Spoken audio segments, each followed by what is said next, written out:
यथार्थ मोक्ष।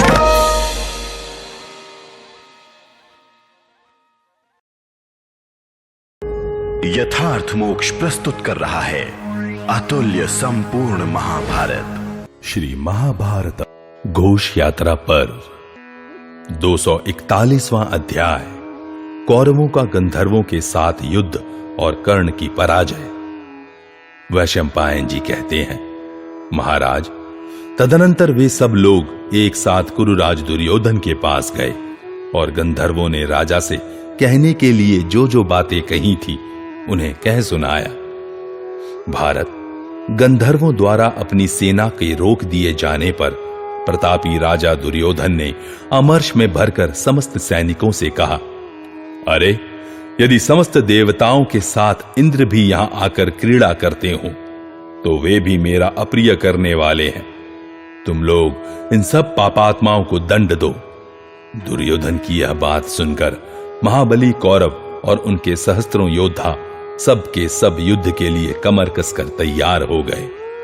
तदनंतर वे अपने महान सिंहनाद से 10 दिशाओं को गुजाते हुए उन समस्त गंधर्वों को रौंदकर बलपूर्वक द्वैतवन में घुस गए। राजन, उस समय दूसरे दूसरे गंधर्वों ने शांतिपूर्ण वचनों द्वारा कौरव सेना को रोका। रोकने पर भी उन गंधर्वों की अवहेलना करके वे समस्त सैनिक उस महान वन के भीतर प्रविष्ट हो गए। तब राजा दुर्योधन सहित समस्त कौरव वाणी द्वारा मना करने पर न रुके। तब आकाश में विचरने वाले उन सभी गंधर्वों ने राजा चित्रसेन से यह सारा समाचार निवेदन किया। यह सुनकर गंधर्व राज चित्रसेन को बड़ा अमर्ष हुआ। उन्होंने कौरवों को लक्ष्य करके समस्त गंधर्वों को आज्ञा दी, अरे, इन दुष्टों का दमन करो। भारत, चित्रसेन की आज्ञा पाते ही सब गंधर्व अस्त्र शस्त्र लेकर कौरवों की ओर दौड़े। गंधर्वों को अस्त्र शस्त्र लिए तीव्र वेग से अपनी ओर आते देख वे सभी कौरव सैनिक दुर्योधन के देखते देखते चारों ओर भागने लगे। धृतराष्ट्र के सब पुत्रों को युद्ध से विमुख हो भागते देखकर भी राधानंदन वीर कर्ण ने वहां पीठ नहीं दिखाई। गंधर्वों की उस विशाल सेना को अपनी ओर आती देख कर्ण ने भारी बाण वर्षा करके उसे आगे बढ़ने से रोक दिया। सूत पुत्र कर्ण ने अपने हाथों की फुर्ती के कारण लोहे के शूरप्र, विशिख, भल्ल और वत्सदंत नामक बाणों की वर्षा करके सैकड़ों गंधर्वों को घायल कर दिया। गंधर्वों के मस्तक काटकर गिराते हुए महारथी कर्ण ने चित्रसेन की सारी सेना को क्षण भर में छिन्न भिन्न कर डाला।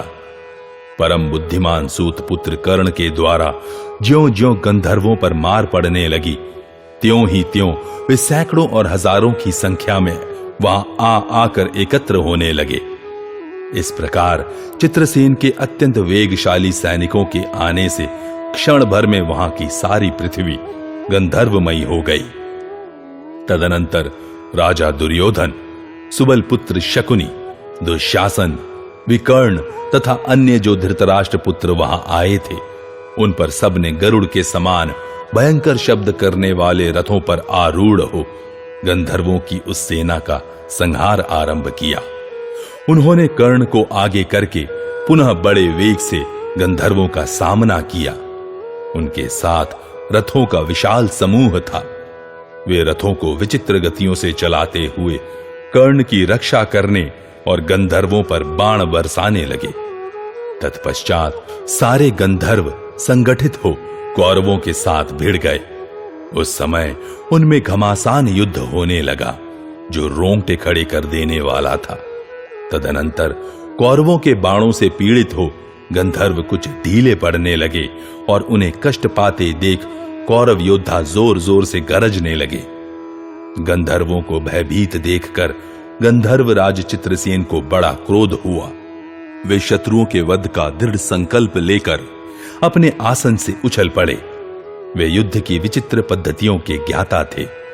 उन्होंने मायामय अस्त्र का आश्रय लेकर युद्ध आरंभ किया। चित्रसेन की उस माया से समस्त कौरवों पर मोह छा गया। भारत, उस समय दुर्योधन का एक एक सैनिक 10-10 गंधर्वों के साथ लोहा ले रहा था। राजन, तदनंतर गंधर्वों की विशाल सेना से पीड़ित हो वे सभी योद्धा जो पहले जीतने का हौसला रखते थे, भयभीत हो युद्ध से भाग चले। जन्मेजय, जब कौरवों के सभी सैनिक युद्ध छोड़कर भागने लगे, उस समय भी सूर्यपुत्र कर्ण पर्वत की भांति अविचल भाव से उस युद्ध भूमि में डटा रहा। दुर्योधन, कर्ण और सुबल पुत्र शकुनी ये उस सम्रांगण में यद्यपि बहुत घायल हो गए थे, तथापि गंधर्वों से युद्ध करते रहे। इस पर सभी गंधर्व एक साथ संगठित हो कर्ण को मार डालने की इच्छा से 100-100 तथा 1000-1000 का दल बांधकर रणभूमि में कर्ण के ऊपर टूट पड़े। उन महाबली वीरों ने सूत पुत्र कर्ण के वध की इच्छा रखकर उसके ऊपर चारों ओर से तलवार, पट्टिश, शूल और गदाओं द्वारा प्रहार आरंभ किया।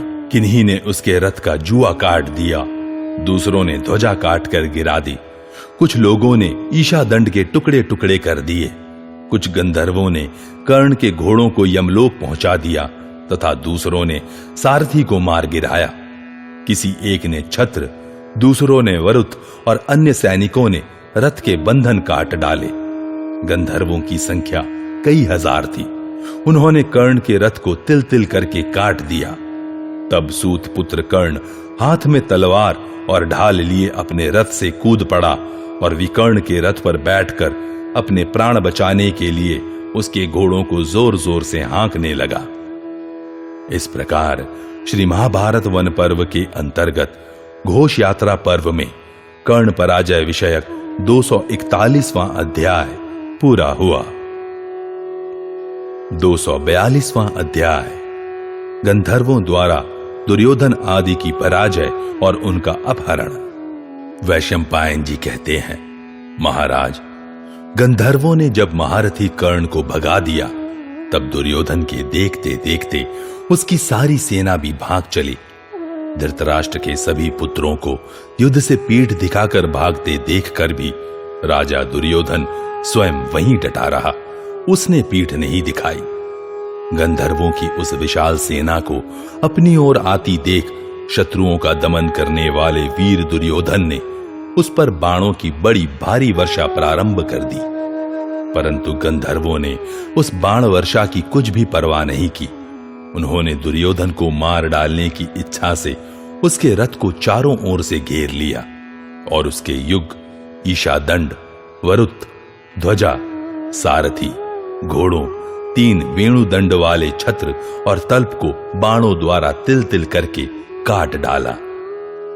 उस समय दुर्योधन रथहीन होकर धरती पर गिर पड़ा। यह देख महाबाहु चित्रसेन ने झटपट जाकर उसे जीते जी ही बंदी बना लिया। राजेंद्र, दुर्योधन के कैद हो जाने पर गंधर्वों ने रथ पर बैठे हुए दुशासन को भी सब ओर से घेर कर पकड़ लिया। अन्य कितने ही गंधर्व धृतराष्ट्र के पुत्र चित्रसेन और विविंशति को बंदी बनाकर ले चले। कुछ अन्य गंधर्वों ने विंद और अनुविंद को तथा राजकुल की समस्त महिलाओं को भी अपने अधिकार में ले लिया। गंधर्वों ने दुर्योधन की सारी सेना को मार भगाया था। वह सेना तथा उसके वे सैनिक जो पहले से ही मैदान छोड़कर भाग गए थे, सब एक साथ पांडवों की शरण में गए। गंधर्व जब राजा दुर्योधन को बंदी बनाकर ले जाने लगे, उस समय छकड़े, रसद की दुकान, वेशभूषा, सवारी ढोने तथा कंधों पर जुआ रखकर चलने में समर्थ बैल आदि सब उपकरणों को साथ ले कौरव सैनिक पांडवों की शरण में गए। सैनिक बोले, कुंती कुमारों, हमारे प्रियदर्शी महाबाहु महाबली धृतराष्ट्र कुमार राजा दुर्योधन को गंधर्व लिए जा रहे हैं। आप लोग उनकी रक्षा के लिए दौड़िए। वे दुशासन, दुर्विशह, दुर्मुख, दुर्जय तथा कुरुकुल की सब स्त्रियों को भी कैद करके लिए जा रहे हैं। राजा को हृदय से चाहने वाले दुर्योधन के सब मंत्री आर्त एवं दीन होकर ये बातें जोर जोर से कहते हुए युधिष्ठिर के समीप गए। दुर्योधन ने उन बूढ़े मंत्रियों को इस प्रकार दीन एवं दुखी होकर युधिष्ठिर से सहायता की भीख मांगते देख भीमसेन ने कहा, हमें हाथी घोड़ों आदि के द्वारा बहुत प्रयत्न करके कमर कसकर जो काम करना चाहिए था उसे गंधर्वों ने ही पूरा कर दिया। ये कौरव कुछ और ही करना चाहते थे, परंतु इन्हें उल्टा परिणाम देखना पड़ा। कपट द्यूत खेलने वाले राजा दुर्योधन का यह दुर्मंत्रणापूर्ण षड्यंत्र था जो सफल न हो सका। हमने सुना है, जो लोग असमर्थ पुरुषों से द्वेष करते हैं उन्हें दूसरे ही लोग नीचा दिखा देते हैं। गंधर्वों ने आज अलौकिक पराक्रम करके हमारी इस सुनी हुई बात को प्रत्यक्ष कर दिखाया है।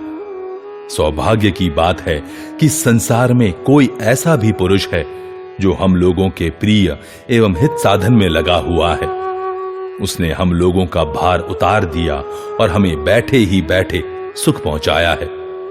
हम सर्दी, गर्मी और हवा का कष्ट सहते हैं, तपस्या से दुर्बल हो गए हैं और विषम परिस्थिति में पड़े हैं, तो भी वह दुर्बुद्धि दुर्योधन जो इस समय राजगद्दी पर बैठकर मौज उड़ा रहा है, हमें इस दुर्दशा में देखने की इच्छा रखता है।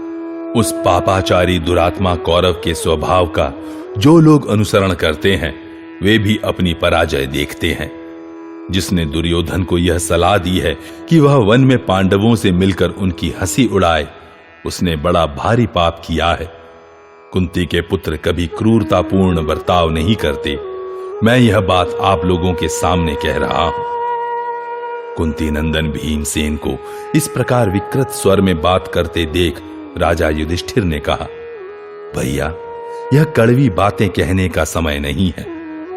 इस प्रकार श्री महाभारत वन पर्व के अंतर्गत घोष यात्रा पर्व में दुर्योधन आदि का अपहरण विषयक 242वां अध्याय पूरा हुआ। 243वां अध्याय युधिष्ठिर का भीमसेन को गंधर्वों के हाथ से कौरवों को छुड़ाने का आदेश और इसके लिए अर्जुन की प्रतिज्ञा। युधिष्ठिर बोले, तात, ये लोग भय से पीड़ित हो शरण लेने की इच्छा से हमारे पास आए हैं। इस समय कौरव भारी संकट में पड़ गए हैं, फिर तुम ऐसी कड़वी बात कैसे बोल रहे हो? भीमसेन, ज्ञाति अर्थात भाई बंधुओं में मतभेद और लड़ाई झगड़े होते ही रहते हैं। कभी कभी उनमें वैर भी बंध जाते हैं, परंतु इससे कुल का धर्म यानी अपनापन नष्ट नहीं होता। जब कोई बाहर का मनुष्य उनके कुल पर आक्रमण करता है, तब श्रेष्ठ पुरुष उस बाहरी मनुष्य के द्वारा होने वाले अपने कुल के तिरस्कार को नहीं सहन करते हैं। दूसरों के द्वारा पराभव प्राप्त होने पर उसका सामना करने के लिए हम लोग 105 भाई हैं। आपस में विरोध होने पर ही हम 5 भाई अलग हैं और वे 100 भाई अलग। यह खोटी बुद्धि वाला गंधर्व जानता है कि हम दीर्घ काल से यहां रह रहे हैं, तो भी इस प्रकार हमारा तिरस्कार करके इस चित्रसेन गंधर्व ने यह अप्रिय कार्य किया है। शक्तिशाली भीम गंधर्व के द्वारा बलपूर्वक दुर्योधन के पकड़े जाने से और एक बाहरी पुरुष के द्वारा कुरुकुल की स्त्रियों का अपहरण होने से हमारे कुल का जो तिरस्कार हुआ है वह कुल के लिए मृत्यु के तुल्य है। नरश्रेष्ठ वीरों, शरणागतों की रक्षा करने और कुल की लाज बचाने के लिए तुम लोग शीघ्र उठो और युद्ध के लिए तैयार हो जाओ, विलंब न करो। वीर अर्जुन, नकुल, सहदेव और तुम किसी से परास्त होने वाले नहीं हो। नरवीरों, गंधर्वों द्वारा अपहृत होने वाले दुर्योधन को छुड़ा लाओ। नरसिंहों, कौरवों के ये सुनहरी ध्वजा वाले निर्मल रथ सामने खड़े हैं। इनमें सब प्रकार के अस्त्र शस्त्र मौजूद हैं। इनके चलने पर भारी आवाज होती है। ये रथ सदा सुसज्जित रहते हैं। शस्त्र विद्या में निपुण इंद्रसेन आदि सारथी इन पर बैठे हुए हैं। तुम लोग इन रथों पर आरूढ़ हो गंधर्वों से युद्ध करने के लिए तैयार हो जाओ और सावधान होकर दुर्योधन को छुड़ाने का प्रयत्न करो। भीमसेन, जो कोई साधारण क्षत्रिय भी क्यों ना हो, शरण लेने के लिए आए हुए मनुष्य की यथाशक्ति रक्षा करता है। फिर तुम जैसे वीर पुरुष शरणागत की रक्षा करे, इसके लिए तो कहना ही क्या है। वैशंपायन जी कहते हैं, जन्मेजय, युधिष्ठिर के ऐसा कहने पर कुंती कुमार भीमसेन पहले के वैर का स्मरण करते हुए क्रोध से आंखें लाल करके फिर इस प्रकार बोले। भीमसेन बोले, वीरवर भैया युधिष्ठिर, आपको याद होगा पहले इसी दुर्योधन ने लाक्षागृह में हम लोगों को जलाकर भस्म कर देने का घृणित विचार किया था, परंतु दैव ने हमारी रक्षा की। भरत कुलभूषण प्रभु, इसी ने मेरे भोजन में तीव्र कालकूट विष मिला दिया और मुझे लतापाश से बांधकर गंगा जी में फेंक दिया था। कुंती नंदन, जुए के समय इसने बड़े बड़े पाप किए हैं। द्रौपदी का स्पर्श, उसके केशों को पकड़कर खींचना और भरी सभा में उसे नंगी करने के लिए उसके वस्त्रों का अपहरण करना, ये सब दुर्योधन की कुकृत्य हैं। पहले के किए हुए पापों का फल आज दुर्योधन भोग रहा है। इस धृतराष्ट्र पुत्र दुर्योधन को पकड़कर दंड देने का काम तो हम लोगों को ही करना चाहिए था, परंतु किसी दूसरे ने हमारे साथ मैत्री की इच्छा रखकर स्वयं ही वह कार्य पूरा कर दिया। राजन, आप उदास न हो, गंधर्व हम लोगों का उपकारी ही है। वैशंपायन जी कहते हैं, जन्मेजय, इसी समय चित्रसेन द्वारा अपहृत होता हुआ दुर्योधन अत्यंत दुख से पीड़ित हो जोर जोर से विलाप करने लगा। दुर्योधन बोला, पुरुवंश का यश बढ़ाने वाले समस्त धर्मात्माओं में श्रेष्ठ महायशस्वी पुरुष सिंह महाबाहु पांडुपुत्र युधिष्ठिर मुझे गंधर्व बलपूर्वक हर कर लिए जा रहे हैं। मेरी रक्षा करो। महाबाहु, यह शत्रु तुम्हारे भाई मुझ दुर्योधन को बांधे लिए जाता है। साथ ही ये सारे गंधर्व दुशासन, दुर्विशह, दुर्मुख, दुर्जय तथा हमारी रानियों को भी बंदी बनाकर लिए जा रहे हैं। पुरुषोत्तम पांडवों, शीघ्र इनका पीछा करो और मेरे प्राण बचाओ। महाबाहु वृकोदर और महायशस्वी धनंजय, मेरी रक्षा करो। दोनों भाई नकुल और सहदेव भी अस्त्र शस्त्र लिए मेरी रक्षा के लिए दौड़े आए। पांडवों, कुरुवंश के लिए यह बड़ा भारी अयश प्राप्त हो रहा है। तुम अपने पराक्रम से इन गंधर्वों को जीतकर मार भगाओ। वैशंपायन जी कहते हैं, जन्मेजय, इस प्रकार आर्तवाणी में विलाप करते हुए दुर्योधन का करुण क्रंदन सुनकर माननीय युधिष्ठिर दया से द्रवित हो गए। उन्होंने पुनः भीमसेन से कहा, इस जगत में कौन ऐसा श्रेष्ठ पुरुष है जो हाथ जोड़कर शरण में आए हुए शत्रु को भी देखकर और उसके द्वारा की हुई दौड़ो बचाओ की पुकार सुनकर उसकी रक्षा के लिए दौड़ नहीं पड़ेगा।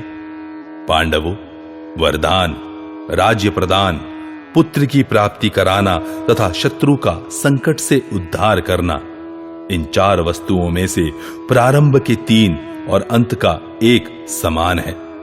तुम्हारे लिए इससे बढ़कर आनंद की बात और क्या होगी कि दुर्योधन विपत्ति में पड़कर तुम्हारे बाहुबल के भरोसे अपने जीवन की रक्षा करना चाहता है। वीर भीमसेन, यदि मेरा यह यज्ञ प्रारंभ ना हो गया होता तो मैं स्वयं ही दुर्योधन को छुड़ाने के लिए दौड़ा जाता। इस विषय में मेरे लिए कोई दूसरा विचार करना उचित नहीं है। कुरुनंदन भीम, शांतिपूर्ण ढंग से समझा बुझाकर जिस तरह भी दुर्योधन को छुड़ा सको, सभी उपायों से वैसा ही प्रयत्न करना। यदि समझाने बुझाने से वह गंधर्व राज चित्रसेन तुम्हारी बात न माने तो कोमलतापूर्ण पराक्रम के द्वारा दुर्योधन को छुड़ाने की चेष्टा करना। भीम, यदि कोमलतापूर्ण युद्ध से भी वह कौरवों को न छोड़े तो तुम सभी उपायों से उन लुटेरे गंधर्वों को कैद करके कौरवों को छुड़ाना। भरत नंदन वृकोदर, इस समय मेरा यह यज्ञ कर्म चालू है, अतः ऐसी स्थिति में मैं तुम्हें इतना ही संदेश दे सकता हूं। वैशंपायन जी कहते हैं, जन्मेजय, अजात शत्रु युधिष्ठिर का ऐसा वचन सुनकर अर्जुन ने अपने बड़े भाई की आज्ञा के अनुसार कौरवों को छुड़ाने की प्रतिज्ञा की। अर्जुन बोले, यदि गंधर्व लोग समझाने बुझाने से कौरवों को नहीं छोड़ेंगे तो यह पृथ्वी आज गंधर्व राज का रक्त पिएगी। राजन, सत्यवादी अर्जुन की वह प्रतिज्ञा सुनकर कौरवों के जी में जी आया। इस प्रकार श्री महाभारत वन पर्व के अंतर्गत घोष यात्रा पर्व में दुर्योधन को छुड़ाने की आज्ञा विषयक 243वां अध्याय पूरा हुआ। 244वां अध्याय पांडवों का गंधर्वों के साथ युद्ध। वैशंपायन जी कहते हैं, जन्मेजय, युधिष्ठिर की बात सुनकर भीमसेन आदि सभी नरश्रेष्ठ पांडव युद्ध के लिए उठ खड़े हुए। उन सब के मुख पर प्रसन्नता छा रही थी। भारत तदनंतर उन समस्त महारथियों ने जाम्बुनद नामक सुवर्ण से विभूषित एवं विचित्र शोभा धारण करने वाले अभेद्य कवच धारण किए। फिर नाना प्रकार के दिव्य आयुध हाथ में लिए कवच धारण करके रथों पर आरूढ़ हो ध्वज और धनुष से सुशोभित वे समस्त पांडव प्रज्वलित अग्नियों के समान दिखाई देने लगे। उन रथों में तेज चलने वाले घोड़े जुते हुए थे। वे सभी रथ युद्ध की आवश्यक सामग्रियों से पूर्णतः संपन्न थे। रथियों में श्रेष्ठ पांडव उन पर आरूढ़ हो शीघ्र ही वहां से चल दिए। फिर तो कौरव सैनिकों की बड़ी भयंकर गर्जना सुनाई देने लगी। महारथी पांडवों को एक साथ धावा बोलते देख विजयश्री से सुशोभित होने वाले आकाशचारी महारथी गांधर्व बड़ी उतावली के साथ क्षण भर में उस वन के भीतर ऐसे एकत्र हो गए मानो उन्हें किसी का भय न हो। तदनंतर अपनी विजय से उल्लसित होते हुए सारे गंधर्व शत्रुओं का सामना करने के लिए लौट पड़े। उन्होंने देखा चारों वीर पांडव युद्ध के लिए उद्यत हो रथ पर बैठे हुए आ रहे हैं और अपनी कांति से लोकपालों के समान उद्भासित हो रहे हैं। यह देखकर गंधमादन निवासी गंधर्व अपनी सेना की व्यूह रचना करके खड़े हो गए। भारत परम बुद्धिमान धर्मपुत्र राजा युधिष्ठिर के ऐसे वचनों को स्मरण करके पांडवों ने कोमलता पूर्वक ही युद्ध आरंभ किया। परंतु गंधर्व राज चित्रसेन के मूढ़ सैनिक ऐसे नहीं थे जिन्हें कोमलतापूर्ण बर्ताव के द्वारा कल्याण के पथ पर लाया जा सके। तो भी उस समय शत्रुओं को संताप देने वाले सव्यसाची अर्जुन ने रण दुर्जय आकाशचारी गंधर्वों को समझाते हुए इस प्रकार कहा, तुम सब लोग मेरे भाई राजा दुर्योधन को छोड़ दो। यशस्वी पांडुनंदन अर्जुन के ऐसा कहने पर गंधर्वों ने मुस्कुराकर उनसे इस प्रकार कहा, तात, हम भूमंडल में केवल एक व्यक्ति की ही आज्ञा का पालन करते हैं। भारत, जिनके शासन को शिरोधार्य करके हम निश्चित हो सर्वत्र विचरते हैं, हमारे उन्हीं एकमात्र स्वामी ने जैसी आज्ञा दी है वैसा बर्ताव हम कर रहे हैं। अतः इन देवेश्वर के सिवा दूसरा कोई ऐसा व्यक्ति नहीं जो हम लोगों पर शासन कर सके। गंधर्वों के ऐसा कहने पर कुंती नंदन अर्जुन ने पुनः उन्हें इस प्रकार उत्तर दिया, गंधर्वों, पराई स्त्रियों का अपहरण और मनुष्यों के साथ युद्ध, ये घृणित कर्म गंधर्व राज चित्रसेन को शोभा नहीं देते हैं। अतः तुम लोग धर्मराज युधिष्ठिर की आज्ञा से इन महापराक्रमी धृतराष्ट्र के पुत्रों तथा इनकी स्त्रियों को छोड़ दो। गंधर्वों, यदि इस प्रकार समझाने बुझाने से तुम लोग धृतराष्ट्र के पुत्रों को नहीं छोड़ोगे तो मैं स्वयं ही पराक्रम करके दुर्योधन को छुड़ा लूंगा। ऐसा कहकर सव्यसाची अर्जुन ने गंधर्वों के एक एक दल पर अपने तीखे आकाशगामी बाणों की वर्षा प्रारंभ कर दी। इसी प्रकार बलोन्मत्त गंधर्व भी बाणों की बौछार करते हुए पांडवों से भिड़ गए। इधर से पांडव भी गंधर्वों का डटकर सामना करने लगे। भारत तदनंतर बलशाली गंधर्वों तथा भयानक वेग वाले पांडवों में अत्यंत भयंकर युद्ध प्रारंभ हो गया। इस प्रकार श्री महाभारत वन पर्व के अंतर्गत घोष यात्रा पर्व में पांडव गंधर्व युद्ध विषयक 244वां अध्याय पूरा हुआ।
यथार्थ मोक्ष।